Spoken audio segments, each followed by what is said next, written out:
This is Guns, Knives, and Watches, and of course I took the other video down because it sucked. And it's too complicated a topic to try to address in 5 minutes. I try to, but every time I do it, it winds up, I get very cryptic and this, there, or the other, and da da da da, and it just doesn't fucking work. But anyway, you see before you 3 H&K products. One's a Mod 1, a compact, and a USP, and this, there, or the other. And if you didn't understand the other video, if you saw the video and you didn't understand it, well, I understand that concept. Because the whole deal of it is, believe it or not, what I wanted to say and what I was trying to say, but I can't ever do this in 5 minutes, is the only way to win a war is to not fight it. Sounds funny.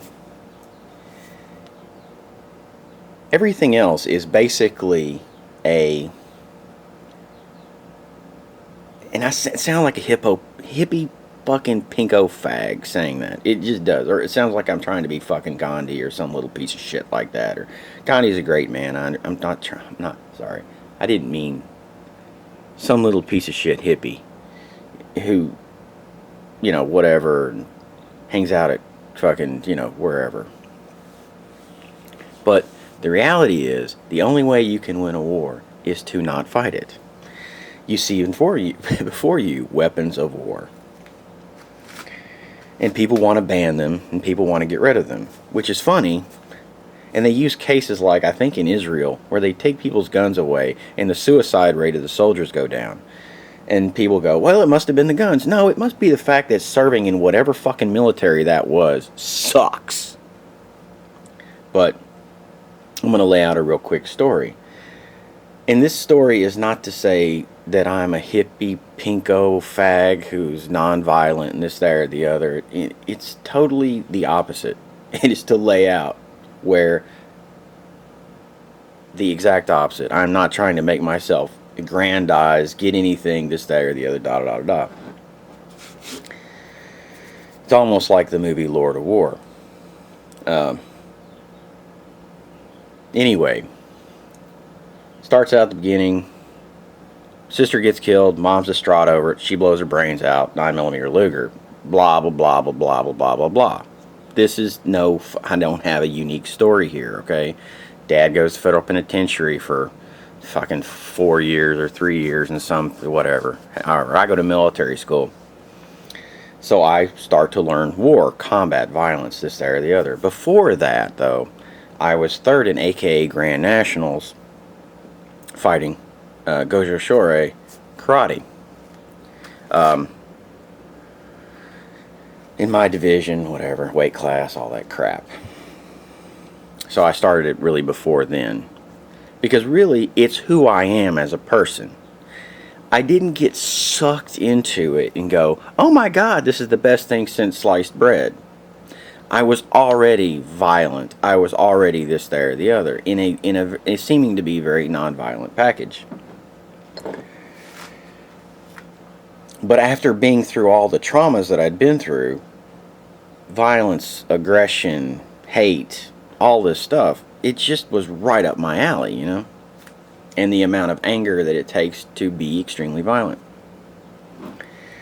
So anyway, I go through school, whatever, and had an opportunity and succeeded in becoming a doctor that helps people, okay? And was guaranteed a huge 6-figure job that really probably at the time made $750,000 a year. In current, probably only makes $250,000. Do I know that for exactly? Do I care? No. I know a lot of the douchebags who were making that kind of money were driving Ferraris and hanging out on South Beach. And they're the people I looked up to. Really what I found out was They were really assholes and they were compensating with cars. But it's just, part of it. You're young, you don't know what the fuck to do. You're in med school, you just do that kind of crap. And you look up to the people that make the big bucks.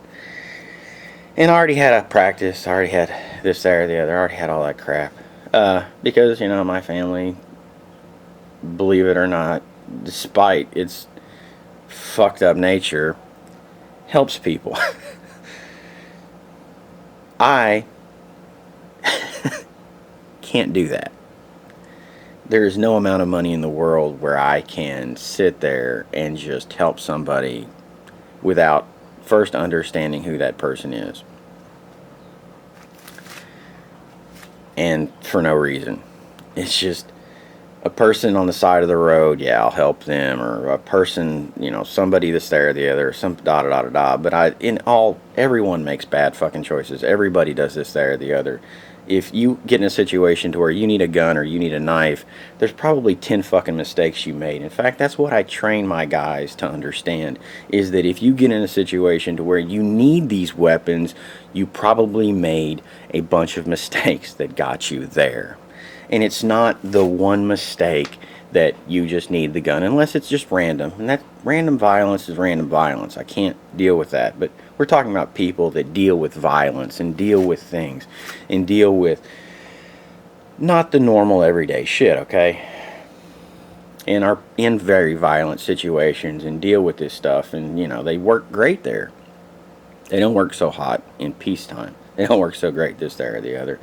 You ever want to fucking get rid of the military-industrial complex, which makes a tremendous amount of money and does a lot of things, stop fighting, This isn't rocket science, folks. Just stop fucking wars. Of course, with the amount of people that are on the planet right now, it's going to be very hard to stop any wars. It's going to be hard to stop fighting. So anyway, I've gone through my life, this, there, the other. People have attacked me. People have tried to take everything I have. People have tried to do this. People try to suit me. Dude, I live in conflict, okay?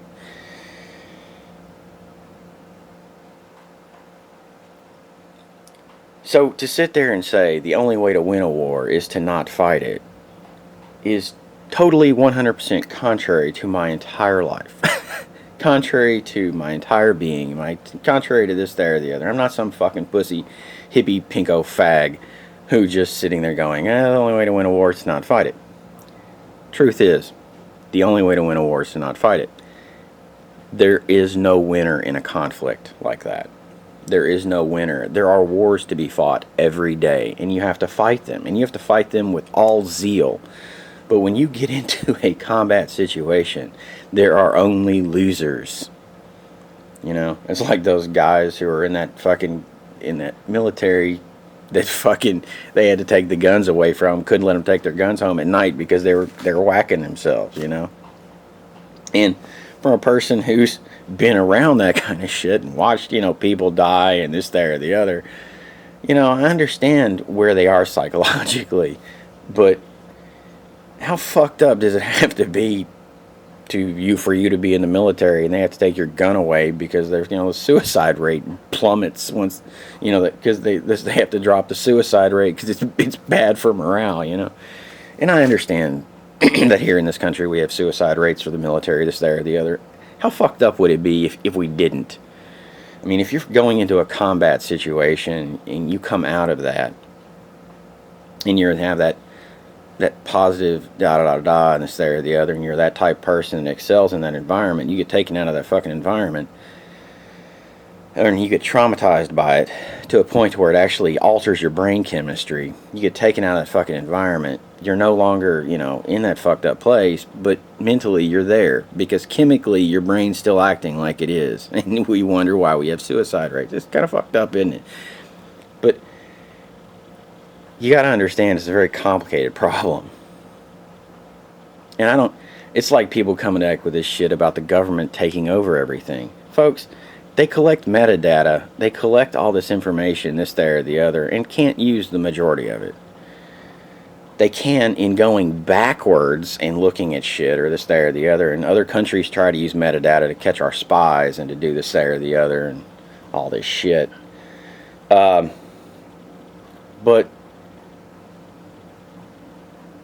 they can't use it that well. Google probably uses it better than anybody to target advertising. You know. In the end of the day, nobody fucking cares. Why do they collect metadata? Why do they fight this war that's basically a war of information or war of this, that, or the other?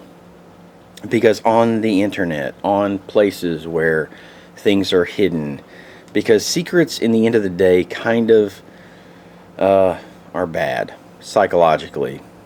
There's reasons for that. I'm not going to get into it. I don't really care enough. But in these dark places, these places where I come from, there is a potential to take that person and mold them in a way that is counterproductive to, and basically create a weapon. So you collect the metadata so that you have an understanding of, if that person goes the fuck off, what led them to there, and what other basically parts of the web that they are the center of, the web they create in their life. Where are all those places? Where does that stuff, where do they go, and where do they find more people like them so that they can stop them before they become whacked out of their gourd or become violent and hurt other people?